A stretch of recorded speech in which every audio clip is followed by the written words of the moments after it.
Bonjour. Oui, bonjour Anne-Sophie. Bonjour. Moi, c'est justement ce que vous étiez en train de dire. Qu'est-ce qu'on fait dans ce cas-là, quand on est conscient de ce que vous venez de dire, quand on se sent coupable à outre mesure et tout ça? Alors, lorsqu'on on est récupérable. Oui.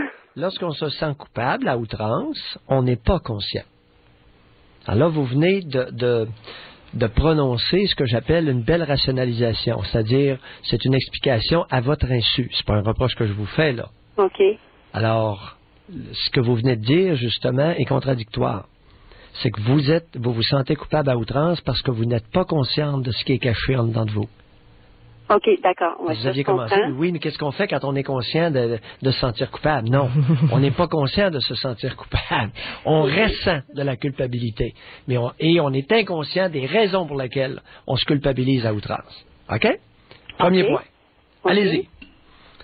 Alors, d'où vient cette culpabilité excessive, outrancière? La couverture qui commence à se lever. Il y a des choses qu'on se souvient de notre enfance, puis qu'on sait que ça n'avait pas d'allure, puis que ça occasionne des comportements. Allons-y. Allons-y gaiement. Un père qui prenait de l'alcool, une mère qui a voulu se suicider. Un père qui prend de l'alcool, jusque-là, vous n'avez rien dit. Une mère qui veut se suicider, ça commence à être un peu plus significatif. OK. Alors, une mère qui voulait souvent, pas qui voulait ou qui le faisait souvent, mais qui le faisait régulièrement, de dénigrer le père. Oh! Alors, la vieille politique québécoise, on abaisse pour mieux se relever? C'est ça. Oh, que c'est vil comme mécanisme. Et saviez-vous qu'il n'y a personne qui réussit à s'élever? Lorsqu'il faut abaisser quelqu'un pour lui monter sa tête pour s'élever, là. Les pieds finissent par te toucher à la chenoute. Oui. Excusez, là. Pareil. Ouais. C'est très mauvais mais ça a été tellement utilisé au Québec. C'est ça. Puis moi, je me souviens d'avoir tenté de prendre la défense de ma mère j'étais une petite fille, là. Je faisais de mon mieux, là, mais je sais très bien que c'était malsain, puis qu'elle, ça faisait son affaire, parce qu'elle m'a amené à ça. Elle m'a amené à prendre sa défense, puis à en prendre soin, finalement, là. Oh, ça c'est bien dit. Elle m'a amené à en prendre soin. C'est ça. À partir de quand quel âge? Quand t'es un enfant, ben, t'es souvent sur le bord de ta mère, hein? Oui. Ben oui, avec raison. C'est la personne la plus signifiante, la plus importante, la plus déterminante pour tout petit être humain. C'est ça. Mais alors, tout ça m'amène à dire que quand t'as eu un parcours en tant qu'enfant comme ça ça t'amène à avoir des comportements comme vous avez souligné tout à l'heure. Attendez un peu là, je suis pas sûr d'avoir bien compris. Répétez-moi ça, s'il vous plaît. Ce que moi j'en comprends, c'est que quand on a un parcours comme ça, quand on est un enfant, que ça amène souvent à avoir des comportements pour justement, comme vous avez dit tantôt, pour se dénigrer et avoir une culpabilité à outrance pour toutes sortes d'affaires qui ont pas d'allure. Oui, votre mère vous a confié le rôle de mère à partir de l'âge de? Oh, jeune, le plus jeune que je peux avoir conscience. C'est-à-dire? Oh, 4 ans, 5 ans. Alors, votre mère était à ce point incompétente qu'à partir de l'âge de 4-5 ans, elle vous remettait sur vos épaules la tâche de la materner, d'en prendre soin. Oui. À ce point-là? Oui, je suis d'accord avec ça. Ouais. Anne-Sophie et Pierre. Évidemment, vous avez échoué dans ce rôle-là. Pardon? Évidemment, vous avez échoué. Qu'est-ce que vous voulez dire? Vous avez échoué.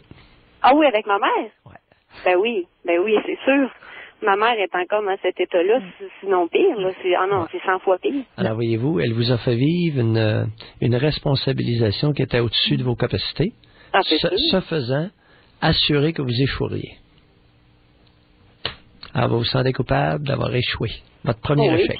OK. Puis encore aujourd'hui, mes sœurs et frères vont se sentir coupables, encore pour toutes sortes de raisons, là, à son égard. C'était le même stratagème avec tout le monde, surtout qu'elle était malade. Pierre, une personne qui elle était malade psychologiquement, physiquement aussi, là. Oui. Ça n'a rien à voir. Ça n'a rien à voir. Mais admettons, Pierre, que c'est pas voulu de la part de la mère. Si elle est malade. C'est l'inconscient, oui. C'est un bel exemple d'attitude inconsciente malsaine qui se propage culturellement ou psychologiquement d'une génération à l'autre. Avec tous ses frères et sœurs. Alors, il y a un pourcentage de Québécois qui sont issus d'une race de parents incompétents et ça s'est propagé de famille en famille, de génération en génération. Et là, qu'est-ce qu'on fait là, quand on arrive à un âge adulte? Qu'est-ce qu'on fait avec ça? Ça, je vous disais tantôt. Ce que vous êtes en train de faire. Je suis consciente qui est arrivé. Je suis consciente de mon parcours, je le sais, là. Hey, les nerfs, on se calme. Les nerfs, petit cheval fougueux, petit taureau braide de course, c'est que vous commencez à lever le coin. Et là, vous voyez. Prochaine question que je vais vous demander, quel impact le fait d'avoir été orpheline de mère et d'avoir materné sa mère a eu sur votre développement?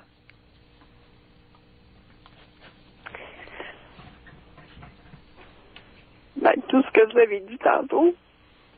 Et plus. Probablement.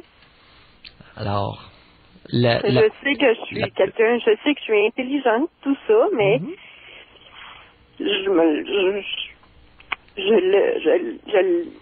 j'y crois pas.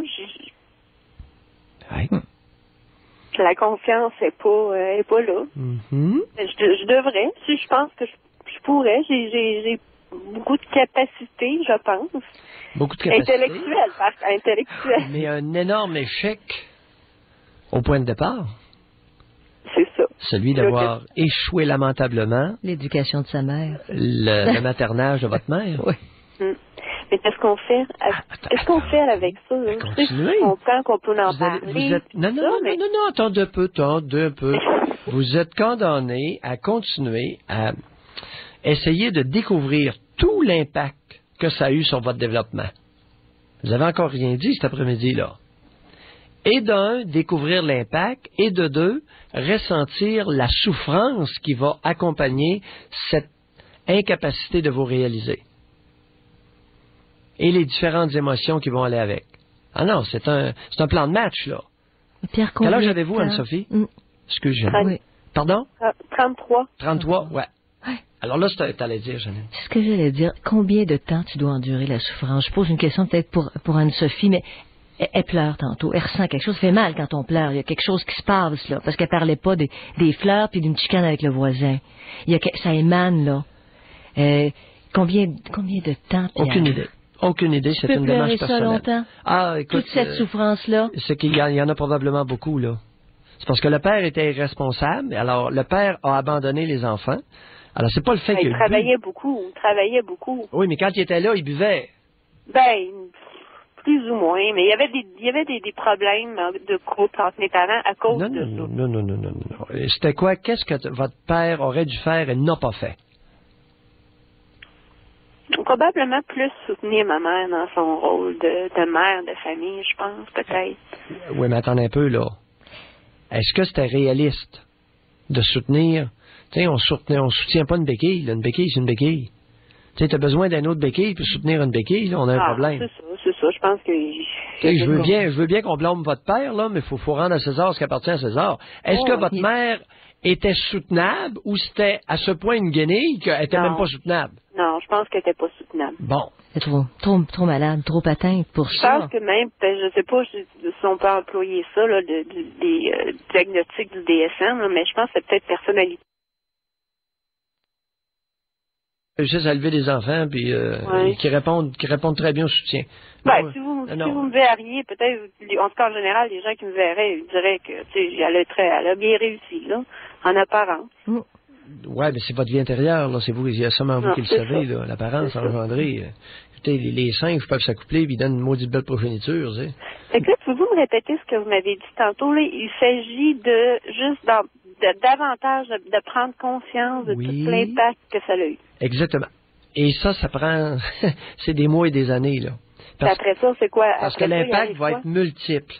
Tu sais, dans toutes sortes de démarches quotidiennes. Et, en parallèle à ça, c'est que ça va générer des émotions. Ça va faire mal, puis c'est désagréable, puis ça va vous mettre en rogne, puis ça va vous mettre dans toutes sortes d'états. D'accepter simplement ça.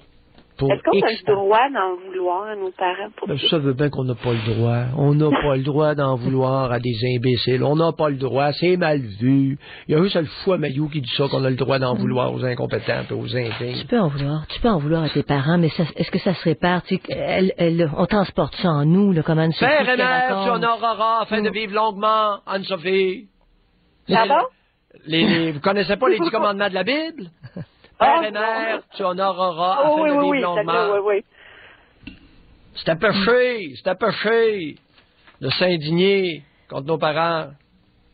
Alors, l'indignation ne fait que commencer. Anne-Sophie, merci de votre appel. Bye, Anne-Sophie, bon bonne parcours. chance.